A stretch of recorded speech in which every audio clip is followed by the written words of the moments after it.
All right, guys, let's settle down. Settle down. He's coming in now. Settle down, please. Hey, how we doing? How's everybody? Good. Good to see you. Oh, that was you. Yeah. Well, I figured that. Yep. Yeah. Oh no, it's a hot one out there. It's hot. You know what I mean? But hey, that's what that's how we know training camp is here. It's here. Yep. So, guys are ready. Any questions? Let's dive right into it. Yep. Go ahead. Oh, Coach McDaniels. Well, listen. As a fan, overall, I mean, listen. I've been very impressed with the hiring of Coach McDaniels. I loved his schemes from the offensive side when he was over there with the 49ers. And then throughout the offseason, just watching a lot of interviews that he has done, what he's talked about, his beliefs, his football IQ, especially on the offense side of the ball, I think was great. Yeah, I mean, I'm excited. I feel that he's going to bring a lot of new things to the field, preparation wise, scheme wise. I think it's going to be a good season for the Miami Dolphins and Coach McDaniel. So I'm excited. I'm very excited. His press conference, yes, I did. I did see this press conference today. Spoke a lot of philosophies and thinkings. I think that the expectations of from an energy level he did speak on, and he spoke about how much he felt the team owed it to their teammates, to the organization, and to the fans to be ready to go. And that's what he was looking for. That's what I'm looking for as a fan when they get out there on the field. Just to see that camaraderie, continuity, and just, for those guys just to have that high energy and just be enthused about what today is all about. It starts today. Excited about that. So, Coach McDaniel spoke about that, and I know we as fans, especially myself, we thinking the same thing as far as expectation goes for today's training camp. I know he did speak on a couple of things from the injury side. T. Armstead, I was a little disappointed that he's not going to be able to, practice. But then again, in Coach McDaniel's press conference today, he said Armstead wasn't practicing, and then later on he did say that he was practicing. You caught that too, right? So, I guess clarification to come out. If I can just, sum it up, I think, Armstead was at practice today, wasn't out there actually practicing, maybe speaking to the young O-linemen, giving them some points, some tips on how to move, their stance, and which way to look, what to look for, things of that nature. So I think, T. Armstead was at practice from that standpoint. Spoke on Byron Jones. I believe he was asked, expectation for Byron Jones to be ready for week one.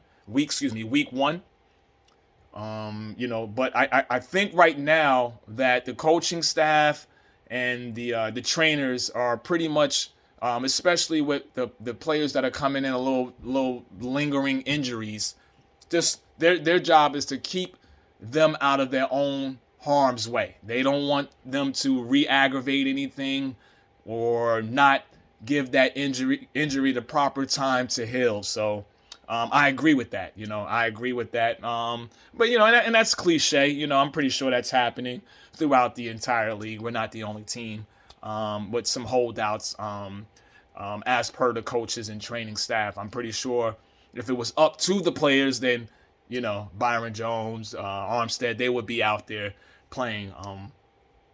Good to hear that Raheem is back. He was excited. Everybody saw his tweet, his social media. He put it out there, so that was good. But again, he's out there because he took the necessary time to let his injury heal. So, that's what we want to do with all our players, not just our, star players, but that's what we want to do with all our players. So, yep. hmm Um, my thoughts on what he said about the quarterback, Tua. Yeah, well, pretty much he was just saying, that the quarterback position is an exhausting position. They have to know everything. They have to know, where everybody's supposed to be lined up. They have to be able to read the defense, change it at the, call an audible at the line of scrimmage. They even have to know the wide receivers' routes. And then not only that, when it comes back to, if they get that clean pocket, being able to make that perfect throw, putting the ball in a position to where the only person to be able to get it is, his wide receiver, whether it's a back shoulder, over the top, out, whatever it may be. So he was just speaking on how exhausting the quarterback position is. And then when speaking to Tua, just to build on top of how exhausting it is, Tua puts a lot of pressure on himself as well. Just from being around Tua in such a short period of time, seems like Coach was able to gain knowledge on how much expectation Tua puts on himself. Hey, Tua's his own worst critic, and he likes to be perfect. And it sounds like Coach McDaniels is not trying to steer Tua away from that. What he did say that he did speak to Tua about was simply, just know that there's going to be some times where, he might throw a bad ball, and, the baddest of the ball, of a bad ball would be an interception, but how to move on from that, how to not let that linger. There was a couple of times when in that Cardinal game a couple of years back where, you talk about adversity, where, the Cardinals would come down and drive down and score, or, maybe the offense, got stopped, or whatever the case may be, or Tua threw a bad ball, and Tua was able to bounce right back and go down the field and drive and put us in the end zone. Ultimately we won the game. It sounds like McDaniels wants him to remember those days, remember those things, and just move on and not really worry about, that last play, whether good or bad. You got to move on to the next play. So I like what Coach McDaniels is coaching Tua about when it comes to Tua's own expectations, not bringing them down. But hey, listen, just know that you got to move on to the next play when something like that happens. So yeah, great question though. Yeah, yeah. My biggest takeaway from Coach McDaniel's press conference today, he mentioned something about not if but when, and he mentioned that several times throughout the press conference. That really stuck with me because it speaks volumes and it speaks true. It speaks to Coach's character and how he likes to speak the truth, and likes to present somewhat of the future happenings that may occur throughout the football season. Just letting them know that there's going to be some times where things go wrong. There's going to be, nobody has gone through a season and won it all, and the whole thing, since the 1972 Dolphins. So there's going to be some times where we might lose a game. I hope not. There's going to be a time where, we may go on a losing streak. Hope not. But, but there's going to be some adversity. And how do we overcome that? So it's not that if it will happen, but when it happens, because it's going to happen. And Coach McDaniel spoke to that today. And that's the one thing that really I took away from today's press conference. Yep. I like that shirt, man. That's nice, man. Okay. Yeah, I see that. Yep, that's nice, man. I gotta get myself one. I can't believe we don't have that in the. No, we need to. I'm gonna look into that. Yep. Okay. Yep. What you got? Go ahead. What you got? In my opinion, just like Coach McDaniels, when you talk about team captain, it is up to the players.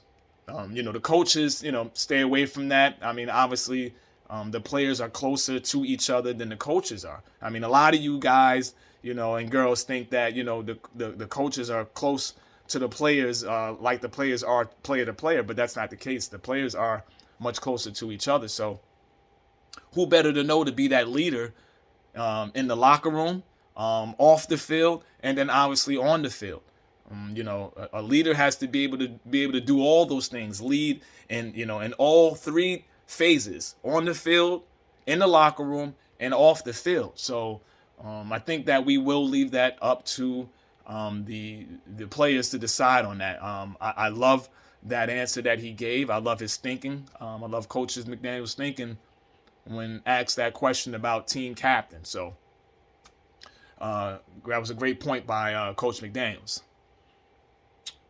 Yeah, I was outside doing some yard work when I found out about Mohamed Sanu. So and then I thought, what for? But some clarity came from Coach McDaniels today. It's not that he had pretty much said that it's not that we need, we need to get better at the wide receiver position, but it's just an addition. And having Sanu now as a part of the team, it's not going to hurt the team. Obviously, it's only going to help the team get better from the veteran leadership, being able to talk to our younger players, letting them know what's to come. And Muhammad, he's been around the NFL block, so to speak. So his veteran leadership is going to be there. He knows the routes. He knows pretty much all the calls, all the lingo. So I'm excited about it. I think that just like Coach McDaniel said, it's an addition. It adds depth to the wide receiver room. So I'm looking forward. I'm looking forward to what he can give us on the football field. So I appreciate Coach McDaniels for the clarity on that when asked that question today. So yep. Oh man, I you know what? I thought I was going to get out of here without you guys asking me that one, but I tell you, y'all clever. Y'all clever. You get one more question, and that's the last question, huh? Tyreek Hill. Yeah. Well, listen. Well, when you ask me about Tyreek, what exactly are you comments on Tua? So listen. Tyreek Hill. He speaks very highly of himself. That's first and most important. He speaks very highly of himself. And I think he does that because it pushes him. It drives him. We all seen Tyreek Hill. We know what he's capable of. He's a Super Bowl champion. And when he's speaking to about Tua, he's just trying to let him know that, hey, listen, I got your back. He's trying to build that confidence up. Not saying that Tua is lacking any confidence, but I mean, let's face it. The last season, it seemed like he wasn't getting that confidence boost from the people that should have been giving it to him. And on the football field right now, obviously just based off of, some freelance practices, training camp, and Tyreek being around Tua, he's seen what Tyreek is capable of. So he's letting Tua know that he's seen it. And he's putting it out there to the media about him being accurate, about, him having some resemblance of Patrick Mahomes, and that's what it is. Hey, just like Coach McDaniel said, Tyreek speaks so highly of himself. Why? Because he's not going to say that he's an average person. Because if you say you're average, then you're going to do average. So why not say that you are the best? I am working with the best. I have the best. So he's just trying to put some confidence into Tua. That's all. Again, not saying that he needs it, but when you speak about confidence, it should resonate throughout the entire locker room. So yeah, he's talking right to Tua because they keep asking him about Tua. But I'm pretty sure he speaks highly of all his players. So yeah. So any more questions, guys? That's it. All good. All right. Appreciate you guys. All right. I'll see you guys later. Have a good one. All right now.